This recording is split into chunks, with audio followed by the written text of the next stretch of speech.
Bienvenue dans notre maison d'édition, l'IA. Découvrez gratuitement des livres audio en français. Pour ne pas manquer nos prochaines vidéos, abonnez-vous à notre chaîne. L'Ordre du Monde par Henry Kissinger, lu par Julia Maloney. Pour améliorer votre expérience de lecture, vous pouvez activer le sous-titrage et ajuster la vitesse de lecture. Cet ouvrage a été produit pour des personnes ayant des handicaps visuels en vertu des lois canadiennes sur les droits d'auteur. Toute distribution ou reproduction de cet ouvrage doit se faire en conformité avec ces lois. En 1954, Henry Kissinger, alors doctorant à Harvard, soutenait une thèse consacrée à la diplomatie européenne entre 1812 et 1822.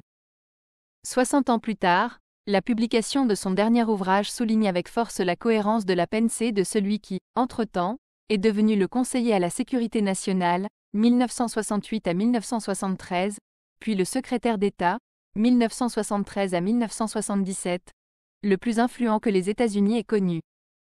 Il est en effet frappant de constater à quel point les spécificités de l'ordre international apparu en Europe entre le XVIIe et le XIXe siècle continuent de constituer le cadre conceptuel à l'aune duquel Kissinger analyse les évolutions du monde contemporain.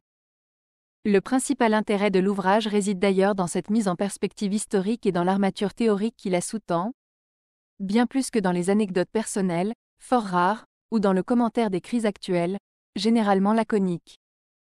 Écrit par l'un des chefs de file de l'école réaliste des relations internationales, aujourd'hui âgé de 91 ans, cet ouvrage aux accents de testament est pour le moins sombre, l'essentiel du propos tenant à l'idée que l'ordre westphalien, reposant sur l'égalité entre États souverains, est en voie d'éclatement, sans qu'aucune conception partagée de l'ordre mondial ne vienne s'y substituer.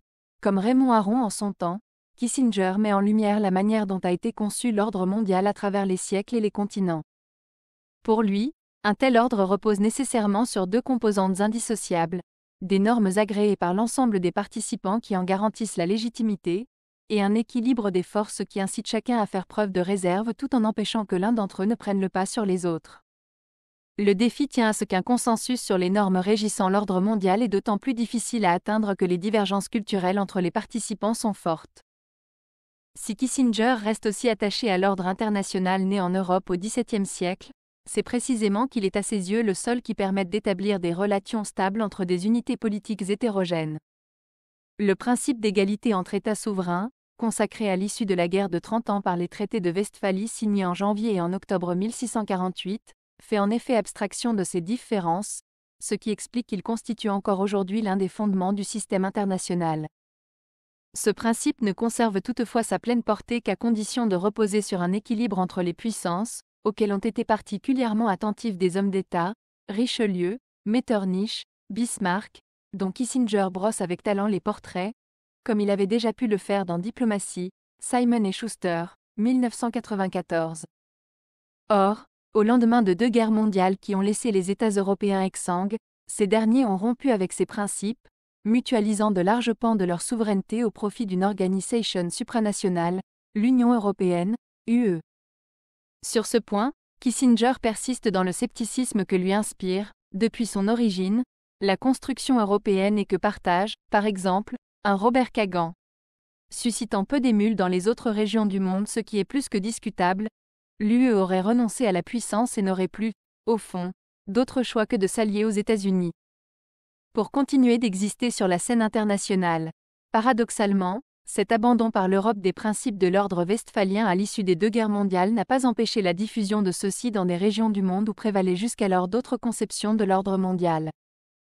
Kissinger relève ainsi que l'apparition de l'islam au 7e siècle a donné naissance à une conception autonome de cet ordre, fondée sur l'instauration d'un empire homogène, le califat, au sein duquel se trouvait abolie la distinction entre le séculier et le religieux, et qui avait vocation à s'étendre à la terre entière. Opposé en tout point à son homologue westphalien, cet ordre islamique a longtemps prévalu au Proche et au Moyen-Orient sous la forme de l'Empire ottoman. Son effondrement au lendemain de la Première Guerre mondiale n'en a pas moins conduit à l'instauration des principes de l'ordre westphalien dans cette région du monde, le traité de Sèvres posant en 1920 les bases d'un Proche-Orient composé d'États souverains. Il reste que plusieurs acteurs n'ont depuis lors cessé de contrer la diffusion de ces principes, et de se prévaloir de ceux de l'ordre islamique. Tel est notamment le cas de l'Iran depuis la révolution de 1979, sur lequel Kissinger revient longuement en insistant sur la nécessité que cet État ne se dote pas de l'arme nucléaire. Tel est également le cas, Dans une autre mesure, des mouvements djihadistes radicaux. Kissinger propose ainsi de lire la remise en cause des frontières actuelles de l'Irak et de la Syrie par l'État islamique, EI, comme l'affrontement entre deux conceptions de l'ordre mondial. À la différence du Proche et du Moyen-Orient, l'Asie est aujourd'hui le continent sur lequel les principes de l'ordre westphalien trouvent, selon Kissinger, leur traduction politique la plus ferme. Cette région du monde a pourtant longtemps été porteuse d'une conception autonome de l'ordre international, reposant sur la centralité de l'Empire du Milieu, Zhongguo, placé au sommet des relations hiérarchiques avec ses voisins, auxquels il revenait de témoigner leur déférence par le versement de tribut. Cette conception s'est trouvée profondément bouleversée par l'influence occidentale. Celle-ci a conduit le Japon de l'ère Meiji à se transformer pleinement en un État moderne, aujourd'hui désireux de normaliser son rôle sur la scène internationale, après avoir été placé sous domination américaine depuis 1945. Cette influence occidentale a également fait de l'Inde un État unifié, devenu une puissance régionale de premier plan, et qui cherche désormais à étendre son pouvoir dans un arc allant du Moyen-Orient à Singapour. Quant à la Chine, à laquelle Kissinger a récemment consacré un ouvrage, On China, Penguin, 2011, elle est en passe de retrouver son rôle historique, après avoir été considérablement affaiblie au début du XXe siècle. L'auteur reste toutefois très prudent quant au bouleversement qu'est susceptible d'engendrer dans la région l'ambition stratégique de Xi Jinping. Il préfère insister, sans surprise, sur le fait que la Chine et les États-Unis constitueront les deux piliers de l'ordre mondial à venir, et qu'il revient à leurs gouvernements respectifs d'œuvrer pour leurs intérêts communs, au-delà de leurs divergences de fond, sur la Corée du Nord ou sur la diffusion des valeurs démocratiques. Naturellement, Kissinger s'attarde sur la politique étrangère des États-Unis, puissance ambivalente, dont il continue de disséquer la tension fondamentale, et devenue classique, entre idéalisme diffusion des valeurs démocratiques et réalisme promotion rationnelle des intérêts stratégiques. Le lecteur averti ne sera pas surpris de retrouver ici les critiques adressées par l'auteur au courant idéaliste, dont il regrette qu'il fasse abstraction des réalités géopolitiques tout en reconnaissant qu'il ne cesse d'inspirer les discours de chacun des présidents américains ayant succédé à Woodrow Wilson. Le lecteur ne sera pas plus étonné par l'admiration professée par Kissinger envers les tenants du courant réaliste, Theodore Roosevelt ou George Kennan, ainsi que par sa défense du bilan, pourtant contesté, de la présidence de Richard Nixon.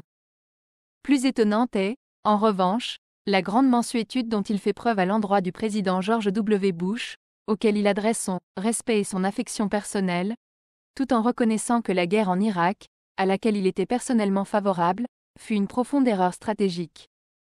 Cette mansuétude contraste singulièrement avec la sévérité des jugements prononcés accent aigu sur l'administration Obama, accusée d'avoir précipité le chaos en Afghanistan et en Irak pour avoir cherché à s'en extraire sans stratégie suffisamment claire.